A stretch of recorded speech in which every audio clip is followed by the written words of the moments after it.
सारी दुनिया है लॉकडाउन में, कोरोना है सबका रोना।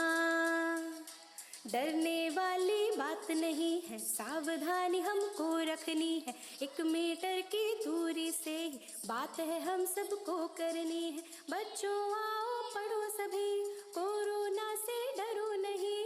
बच्चों आओ पढ़ो सभी, कोरोना से डरो नहीं। पढ़ना लिखना है सबको, आगे बढ़ना है सबको।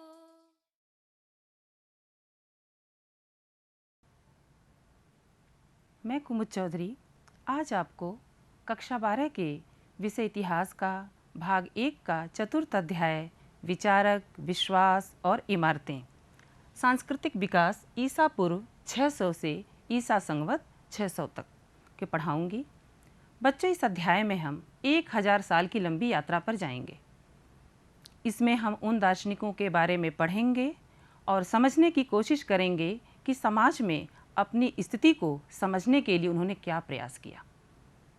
और हम यह भी देखेंगे कि उनके विचार मौखिक और लिखित रूप में कैसे संग्रहित किए गए और स्थापत्य कला और मूर्तिकला के माध्यम से उन्हें कैसे अभिव्यक्ति मिली। विचारों और विश्वासों की दुनिया के पुनर्निर्माण के लिए इतिहासकार जिन स्रोतों का इस्तेमाल करते हैं उनमें बौद्ध ग्रंथ, जैन ग्रंथ, ब्राह्मण ग्रंथों के अलावा इमारतों और अभिलेखों जैसे प्रभुत मात्रा में उपलब्ध भौतिक साक्ष्य भी शामिल हैं। उस युग की बची हुई इमारतों में सबसे महत्वपूर्ण और सुरक्षित अवस्था में है सांची स्तूप। सांची स्तूप का अध्ययन इस अध्याय का मुख्य केंद्र बिंदु है। इस अध्याय में हम बौद्ध धर्म का भी विशेष रूप से अध्ययन करेंगे, लेकिन बच्चों यह बात ध्यान देने वाली है कि यह परंपरा केवल अकेले विकसित नहीं हुई थी, इसके साथ अन्य परंपराएं भी थीं जिनमें परस्पर वाद विवाद और संवाद चल रही थीं। बच्चों, आइए आज हम आपको क्या क्या पढ़ाएंगे, हमारा अध्ययन क्षेत्र क्या है, इसके बारे में चर्चा करते हैं।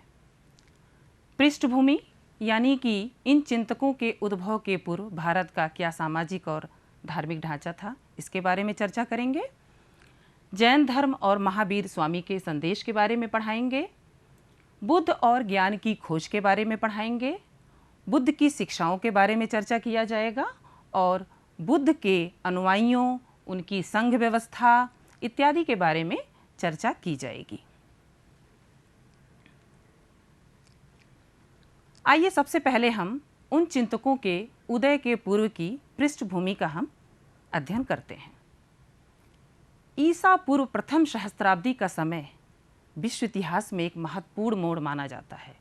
ईरान में जरथुस्त, चीन में खुंगत्सी, यूनान में सुकरात, प्लेटो, अरस्तु जैसे दार्शनिक हुए, तो भारत में महावीर स्वामी और गौतम बुद्ध जैसे कई अन्य अनेक चिंतकों का प्रादुर्भाव हुआ। ये चिंतक जीवन की रहस्यों को समझने की कोशिश कर रहे थे और इधर गंगा घाटी में नए नगरों और राज्यों का उदय हो रहा था, जिसके कारण कई सामाजिक और आर्थिक बदलाव हो रहे थे। ये मनीषी इन्हीं बदलते हालातों को समझने की कोशिश कर रहे थे। चिंतन, धार्मिक विश्वास और व्यवहार की कई धाराएं प्राचीन युग से ही चली आ रही हैं। पूर्व वैदिक काल का समय लगभग 1500 से लेकर 1000 ईस्वी पूर्व के मध्य माना जाता है और इस समय का इतिहास जानने का महत्वपूर्ण साधन है ऋग्वेद। ऋग्वेद में विभिन्न देवताओं की स्तुति की गई है। इंद्र, वरुण, अग्नि, सोम इत्यादि इस समय के प्रमुख देवता थे। लोग मवेशियों, बेटे, लंबी उम्र के लिए, निरोग रहने के लिए देवता से प्रार्थना करते थे।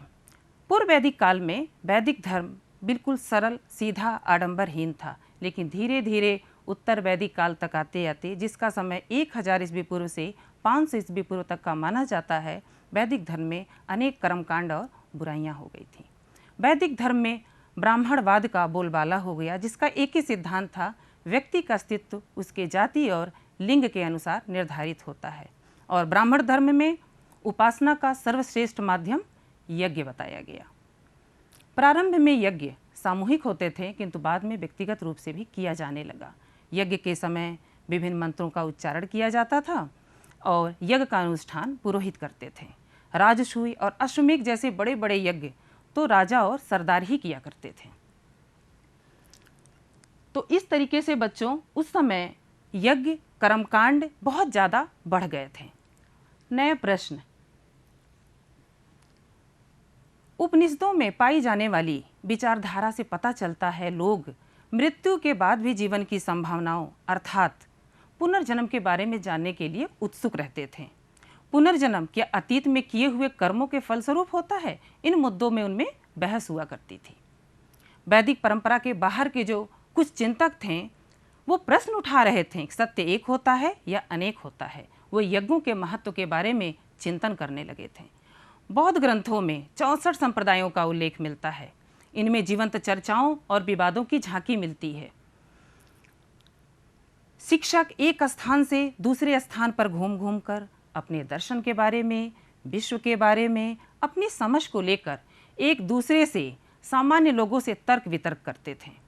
ये सारी चर्चाएं कूटागारशाला अर्थात नुकीली छत वाली झोपड़ी या उपवनों में होती थीं, जहां ये घुमक्कड़ मनीषी ठहरा करते थे। यदि एक शिक्षक अपने प्रतिद्वंदी को तर्कों द्वारा समझा लेता था तो फिर वह अपने अनुयायियों के साथ उनका शिष्य बन जाता था। इस प्रकार किसी भी संप्रदाय के लिए समर्थन समय के साथ घटता बढ़ता रहता था। बौद्ध ग्रंथ सुत्त पिटक में भौतिकवादी और नियतिवादी परंपरा का भी उल्लेख आया है। नियतिवादी परंपरा के शिक्षक थे मक्खली गोसाल और भौतिकवादी परंपरा के शिक्षक थे अजित केस कंबनी। नियतिवादी का मानना था कि हमें अपने जीवन में जो भी सुख दुख का अनुभव होता है वो सब हमारा पहले से निर्धारित होता है, इसको हम कुछ भी कर ले, कुछ घटा या बढ़ा नहीं सकते हैं। और भौतिकवादियों का मानना था कि यज्ञ दान चढ़ावा सब व्यर्थ है, इससे मूर्ख और विद्वान दोनों नष्ट हो जाते हैं। उनका मानना था कि मनुष्य 4 तत्वों से मिलकर बना है। मरने के बाद मिट्टी वाला भाग मिट्टी में, जल वाला भाग जल में, गर्मी वाला भाग आग में और सांस वाला भाग वायु में मिल जाता है। इस प्रकार उस समय महावीर स्वामी गौतम बुद्ध के अलावा अन्य भी चिंतक थे जिनके बीच में वाद विवाद चर्चाएं चल रही थीं। इन्हीं शिक्षकों में सबसे ज़्यादा लोकप्रिय हुए महावीर स्वामी और गौतम बुद्ध। आइए अब हम जैन धर्म और महावीर के संदेश के बारे में आपको बताते हैं। महावीर स्वामी और गौतम बुद्ध उस समय के सबसे प्रभावशाली शिक्षक थे जिन्होंने वेदों के प्रभुत्व पर प्रश्न उठाया और यज्ञ कर्मकांड का विरोध किया। महावीर स्वामी जैन धर्म के संस्थापक नहीं थे, अपितु वे 24वें तीर्थंकर थे अर्थात 24वें शिक्षक थे। उन्होंने केवल इस धर्म में अपेक्षित सुधार किया था और व्यापक स्तर पर इसका प्रचार प्रसार किया था। आइए जैन परंपराओं के अनुसार संक्षेप में उनकी जीवनी के बारे में बताते हैं। जैन परंपरा के अनुसार महावीर स्वामी के बचपन का नाम वर्धमान था और इनका जन्म वैशाली के कुंडग्राम में हुआ था। इनके पिता का नाम सिद्धार्थ और माता का नाम त्रिशला था और इनका विवाह यशोदा नामक की एक युवती के साथ हुआ था और जिनसे इनको एक पुत्री, जिसे जैन परंपराओं में अड़ोज्जा या प्रियदर्शना कहा गया है, उससे हुई थी। 30 वर्ष की अवस्था में जब इनके माता पिता की मृत्यु हो गई तो अपने बड़े भाई के आदेश से ये गृह का परित्याग कर दिए और ज्ञान की खोज में निकल पड़े। 12 वर्ष तक कठोर तपस्या करने के पश्चात इन्हें ज्ञान प्राप्ति हुआ और ज्ञान प्राप्ति के पश्चात ये महावीर कहलाए। महावीर की शिक्षाओं अवधारणाओं में सबसे महत्वपूर्ण अवधारणा है जगत का प्राणवान होना। इनका मानना था कि संसार के प्रत्येक वस्तु में प्राण होता है, चाहे वह चट्टान हो या जल हो। अहिंसा का सिद्धांत, जीवों के प्रति अहिंसा अर्थात किसी भी जानवर, मनुष्य, कीड़ा मकोड़ा, पेड़ पौधों को न मारना इस धर्म का मुख्य केंद्र बिंदु था और जैन धर्म के अहिंसा के सिद्धांत ने संपूर्ण भारतीय चिंतन परंपरा को प्रभावित किया था। जैन परंपरा के अनुसार जन्म और पुनर्जन्म का क्रम कर्म द्वारा निर्धारित होता है और कर्म के इस चक्र से मुक्ति के लिए त्याग और तपस्या की आवश्यकता होती है और इसके लिए संसार को त्याग करना होता है। इसीलिए मुक्ति के लिए जैन विहारों में रहना इस धर्म का अनिवार्य नियम बन गया। उत्तराध्ययन सूत्र नामक जैन ग्रंथ में रानी कमलावती अपने पति को समझाती हैं कि संपूर्ण विश्व तुम्हारा हो जाए, सारा धन तुम्हें प्राप्त हो जाए, तो भी तुम्हें संतोष प्राप्त नहीं होगा। एक दिन जब तुम्हारी मृत्यु हो जाएगी तो तुम सारा धन छोड़कर चले जाओगे, तब धर्म ही तुम्हारी रक्षा करेगा। अतः संसार का परित्याग करो और संन्यास को अपनाओ। इन उदाहरणों से स्पष्ट है कि जैन धर्म में संसार का त्याग करना आवश्यक बताया गया था। जैन साधु और साध्वी 5 व्रत का पालन करते थे। ये 5 व्रत थे। पहला अहिंसा, अर्थात किसी भी प्राणी को, जीव को न मारना। दूसरा सदा सत्य बोलना। तीसरा चोरी न करना। और चौथा आवश्यकता से अधिक धन का संग्रह न करना। और 5वां ब्रह्मचर्य का पालन करना। महावीर स्वामी के जीवन काल और उनके मृत्यु के बाद जैन धर्म काफ़ी इलाकों में फैल गया। मगध नरेश, बिंबिसार, अजातशत्रु और उनके उत्तराधिकारी उदयन जैन धर्म के संरक्षक थे। इन्होंने जैन धर्म के प्रचार प्रसार में काफ़ी योगदान दिया। मौर्य सम्राट चंद्रगुप्त मौर्य ने जैन धर्म को स्वीकार किया था और अशोक महान के पौत्र संप्रति भी जैन धर्म के संरक्षक थे और उस समय उज्जैनी जैन धर्म का मुख्य केंद्र बिंदु बन गया था। और 9वीं शताब्दी में राष्ट्रकूट राजाओं ने भी जैन धर्म को स्वीकार किया था और दक्षिण भारत में इसका प्रचार प्रसार किया था। 11वीं 12वीं शताब्दी में गुजरात और राजस्थान में भी जैन धर्म लोकप्रिय हो गया। इस प्रकार धीरे धीरे जैन धर्म भारत के कई हिस्सों में प्रचलित हो गया। अपने संगठन की उत्कृष्टता और अनुयायियों के कट्टरपन के कारण जैन धर्म आज भी भारत में अपना अस्तित्व बनाए हुए है। बौद्ध विद्वानों की तरह जैन विद्वानों ने भी प्राकृत, तमिल, संस्कृत जैसी भाषाओं में अनेक ग्रंथों को लिखा। सैकड़ों वर्षों से इन ग्रंथों की पांडुलिपियां मंदिरों से जुड़ी इमारतों में सुरक्षित रखी हुई हैं और प्राचीन भारतीय मूर्तिकला में जैन तीर्थंकरों के उपासकों द्वारा बनाई गई मूर्तियां भारतीय उपमहाद्वीप के कई हिस्सों से प्राप्त हुई हैं। आइए अब हम आपको बुद्ध और ज्ञान की खोज के बारे में बताते हैं। सबसे पहले हम बौद्ध ग्रंथों को कैसे संकलित किया गया, संरक्षित किया गया, इसके बारे में बताते हैं।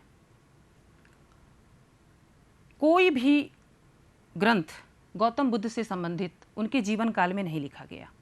लगभग 5वीं से 4वीं शताब्दी ईस्वी पूर्व के बीच में उनके शिष्यों ने वैशाली में एक सभा आयोजित किया था जिसमें उन्होंने त्रिपिटक ग्रंथ को लिखा था। त्रिपिटक जैसा कि नाम से ही लगता है 3 पिटारा अर्थात 3 टोकरी। इसके 3 भाग हैं, सुत्त पिटक, विनय पिटक, अभिधम्म। सुत्त पिटक में बुद्ध की शिक्षाएं हैं, विनय पिटक में संघ के नियमों का उल्लेख है और अभिधम्म बौद्ध धर्म के दर्शन से संबंधित है।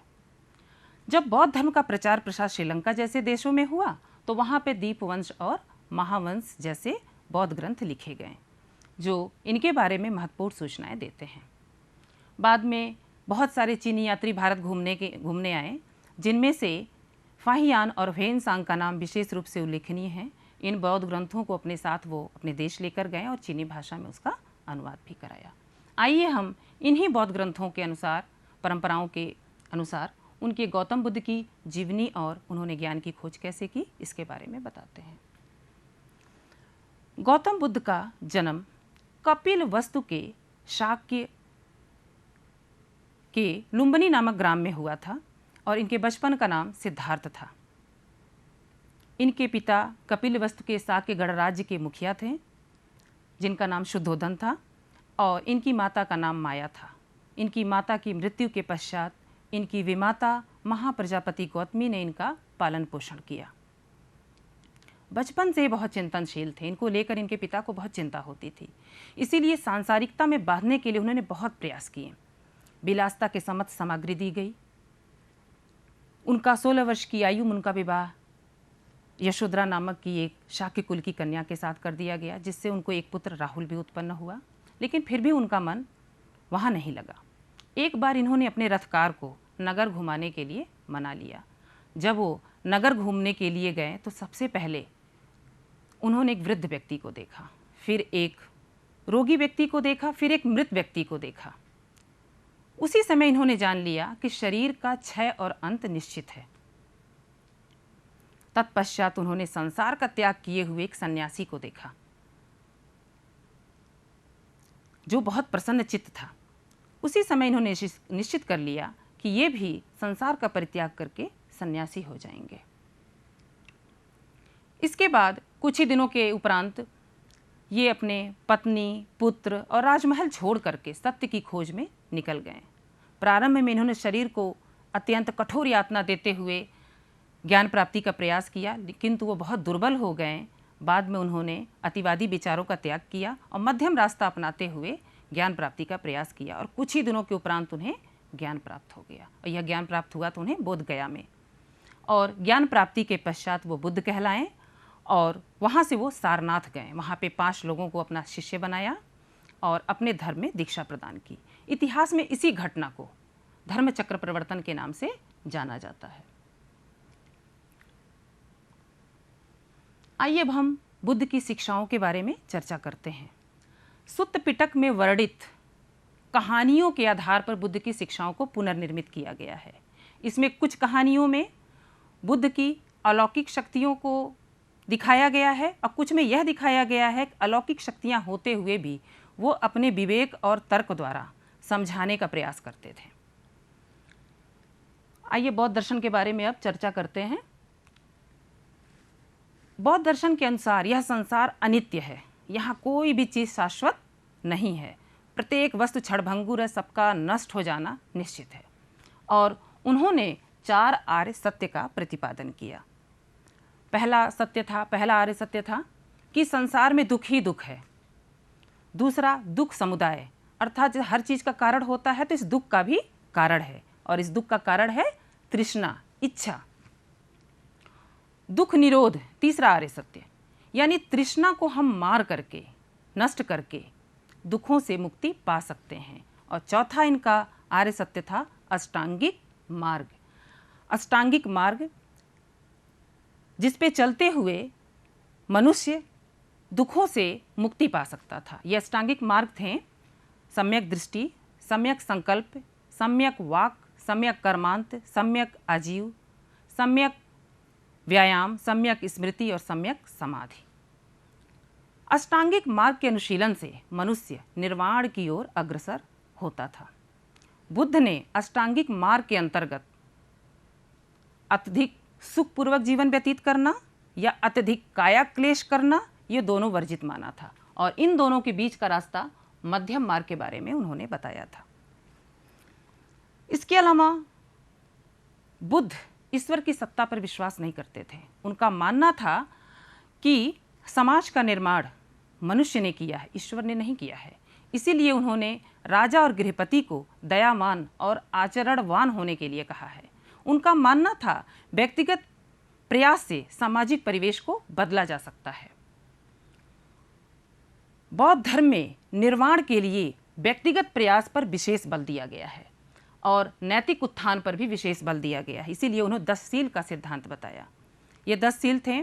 पहला अहिंसा, दूसरा सत्य बोलना, तीसरा चोरी न करना, चौथा जरूरत से ज़्यादा धन का संग्रह न करना, पांचवा ब्रह्मचर्य का पालन करना, असमय भोजन का परित्याग, मद्यपान न करना, व्यभिचार न करना, आरामदायक शैया और आभूषण का परित्याग। इसके अलावा बुद्ध ने सम्यक कर्म पे विशेष बल दिया है कि मनुष्य सही कर्म अगर करे तो निश्चित रूप से वो निर्वाण प्राप्त कर सकता है। बौद्ध ग्रंथों से पता चलता है कि बुद्ध का अपने शिष्यों के लिए अंतिम निर्देश था कि तुम स्वयं ज्योति बनो और तुम्हें अपनी मुक्ति का रास्ता स्वयं ढूंढना होगा।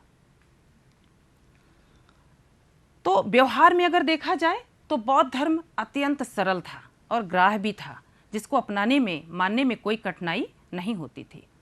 सुत्त पिटक में गौतम बुद्ध सिगल नामक के एक अमीर गृहपति को सलाह दे रहे हैं कि मालिक को अपने कर्मचारियों और नौकरों के साथ 5 तरीके का व्यवहार करना चाहिए। उनके क्षमता के अनुसार कार्य देकर, भोजन और मजदूरी देकर, बीमार पड़ने पर उनकी देखभाल करके, सुस्वादु भोजन बांट करके और समय समय पे छुट्टी देकर। इसलिए कुल के लोगों को, श्रमणों और ब्राह्मणों के लिए 5 कर्तव्य बताए हैं। मन, कर्म, वचन से उनसे अनुराग करके, उनके स्वागत में घर को खुला रख करके और दिन प्रतिदिन उनकी ज़रूरतों को पूरा करके। और इसी तरह सिगल को माता पिता के साथ, शिक्षक के साथ, पत्नी के साथ कैसा व्यवहार करना चाहिए, इसका भी उपदेश इसमें दिया गया है। तो बच्चों, इन उदाहरणों से स्पष्ट है कि व्यवहार में बौद्ध धर्म कितना सरल था, इसमें नैतिक बातों पर कितना जोर दिया गया था। धीरे धीरे बुद्ध के अनुयायियों की संख्या बढ़ती गई तो उन्होंने संघ की स्थापना की। संघ में रहने वाले श्रमण यानी जो धम्म के शिक्षक थे, इनका जीवन बहुत सादा था। ये जीवन के लिए अत्यंत आवश्यक सामग्री को ही अपने पास रखते थे। उदाहरण के लिए, एक समय का भोजन प्राप्त करने के लिए उपासकों से केवल एक अपने पास कटोरा रखते थे। चूंकि दान के लिए दूसरों के ऊपर निर्भर थे, इसलिए इनको भिक्षु कहा जाता था। प्रारंभ में बौद्ध संघ में केवल पुरुष सम्मिलित हो सकती थी, महिलाएं सम्मिलित नहीं हो सकती थीं। किंतु बुद्ध के परम प्रिय शिष्य आनंद के अनुनय विनय करने पर उन्होंने संघ में स्त्रियों के प्रवेश की अनुमति दे दी और बौद्ध संघ में प्रवेश पाने वाली पहली महिला भिक्षुणी बुद्ध की विमाता महाप्रजापति गौतमी थी। इसके बाद बहुत सारी महिलाएं आईं और धम्म की उपदेशिका भी बन गईं। बौद्ध संघ में कई सामाजिक वर्गों से लोग आए थे। कोई राजा तो कोई गृहपति, कोई दास, कोई किसान, सभी वर्गों से लोग आए थे। लेकिन एक बार अगर बौद्ध संघ में आ गए तो उन्हें अपनी पुरानी पहचान को खोना पड़ता था, क्योंकि संघ में सभी एक समान थे। और भिक्षु और भिक्षुणियों के लिए नियम भी बनाए गए थे, जिसका उल्लेख विनय पिटक में हुआ है। उदाहरण के लिए उसमें कहा गया है कि यदि कोई भिक्षु कोई नया गलीचा या कंबल बनाता है तो उसका प्रयोग कम से कम 6 वर्ष के लिए उसे करना होता था। अगर इस अवधि के पूर्व उसने बिना भिक्षुओं की अनुमति के नया कंबल या गलीचा बना लिया तो उसे अपना अपराध स्वीकार करना होता था। और इसी तरह जब कोई भिक्षु किसी गृहस्थ के घर जाता था तो पका हुआ भोजन केवल 2 या 3 कटोरी ले सकता था। यदि उससे ज़्यादा लेता था तो भी उसे अपना अपराध स्वीकार करना होता था। तो बच्चों, इन उदाहरणों से स्पष्ट है कि भिक्षु भिक्षुणियों के लिए जो नियम बनाए गए थे उनका सबको पालन करना अनिवार्य था। संघ की संचालन पद्धति गणों और संघों की परंपरा पर आधारित थी। कभी कभी मतभेद हो जाने पर वो आपस में बातचीत के द्वारा एकमत हो जाते थे और कभी कभी मतदान द्वारा निर्णय लिया जाता था। और इस तरीके से हम देखते हैं बौद्ध धर्म की सरलता के कारण यह इतनी तेजी से आगे बढ़ा और फैला। गौतम बुद्ध के जीवन और उनके मृत्यु के बाद भी ये बहुत तेजी से फैला।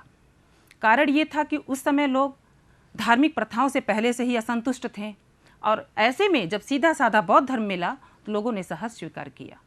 ब्राह्मण धर्म में जहाँ व्यक्ति का अस्तित्व उसके जन्म के आधार पर निर्धारित किया गया था, उसकी श्रेष्ठता उसके जन्म के आधार पर निर्धारित किया गया था, तो बौद्ध शिक्षाओं में जन्म के बजाय श्रेष्ठता का आधार नैतिक मूल्य और आचरण था। इसीलिए स्त्री और पुरुष सब इस धर्म की तरफ आकर्षित हुए। दूसरी तरफ गौतम बुद्ध ने इन सारी शिक्षाओं को पाली भाषा में बताया और इनकी सारी कहानियों को इनकी पाली भाषा का प्रयोग किया गया है, जो उस समय उन लोगों की आम बोलचाल की भाषा थी। इसके अलावा बौद्ध धर्म केवल भारत में ही प्रचलित नहीं हुआ, यह सैकड़ों वर्षों के दौरान मध्य एशिया, पूरे उपमहाद्वीप में, मध्य एशिया होते हुए चीन, जापान, कोरिया, श्रीलंका से होते हुए समुद्र पार कर म्यांमार, थाईलैंड, इंडोनेशिया तक फैला। और इस तरीके से बौद्ध धर्म केवल भारत में ही नहीं, विश्व के अनेक देशों में फैला और आज भी यह है। बच्चों, ये महत्वपूर्ण बौद्ध स्थल हैं। यहाँ ये लुम्बिनी जहाँ पे गौतम बुद्ध का जन्म हुआ था, और सारनाथ यहाँ भी उन्होंने बौद्ध धर्म का महत्वपूर्ण स्थल था। कुशीनगर जहाँ उन्होंने निर्माण प्राप्त किया था, बोध गया जहाँ उन्होंने ज्ञान प्राप्त किया था। श्रावस्ती में भी बौद्ध धर्म काफ़ी लोकप्रिय था। इसके अलावा सांची के स्तूप मध्य प्रदेश में जहाँ पर है, वहाँ भी बौद्ध धर्म काफ़ी लोकप्रिय था। अमरावती, नागार्जुन कोंडा, नासिक, जुन्नार, कार्ले, यहाँ पर चूँकि चैत्यगृह, बौद्ध चैत्यगृह पाए गए, इसलिए यहाँ पर इससे पता चलता है कि यहाँ पर बौद्ध धर्म विशेष रूप से लोकप्रिय था। अजंता में भी काफ़ी लोकप्रिय था। तो ये महत्वपूर्ण बौद्ध स्थल हैं जहाँ पर बौद्ध धर्म बहुत ज़्यादा प्रचलित था। आइए हम इस अध्याय में हम लोगों ने क्या क्या पढ़ा, इसका पुनरावलोकन कर लेते हैं। सबसे पहले चिंतकों के उदय के पूर्व की पृष्ठभूमि के बारे में हम लोगों ने चर्चा किया कि कैसे कौन कौन से उस समय धर्म थे। फिर जैन धर्म और महावीर स्वामी के संदेश के बारे में हम लोगों ने पढ़ा। फिर बुद्ध के बारे में बताया, कैसे उन्होंने ज्ञान की खोज की, बुद्ध की शिक्षाओं के बारे में बताया और कैसे बुद्ध के अनुयायियों की संख्या बढ़ती गई और उन्हें संघ स्थापित करा, संघ के नियम क्या क्या थे, ये सारा हम लोगों ने आज पढ़ाई की। आइए अब आपको अभ्यास कार्य देते हैं। पहला क्वेश्चन है, ऐतिहासिक स्रोत के रूप में बौद्ध ग्रंथों पर संक्षिप्त टिप्पणी लिखिए। जैन धर्म की महत्वपूर्ण शिक्षाओं को संक्षेप में लिखिए। गौतम बुद्ध के जीवनी और शिक्षाओं पर प्रकाश डालिए। आपके अनुसार स्त्री पुरुष संघ में क्यों जाते थे, संक्षेप में विवरण दीजिए। बच्चों, उम्मीद है कि आप लोग को यह अध्याय समझ में आया होगा। अभी आगे का अध्याय, आगे का जो भाग है वो आपके दूसरे भाग में पढ़ाया जाएगा और इस अध्याय से संबंधित आपको कोई अतिरिक्त जानकारी और चाहिए तो आप दीक्षा ऐप पे देख सकते हैं। धन्यवाद।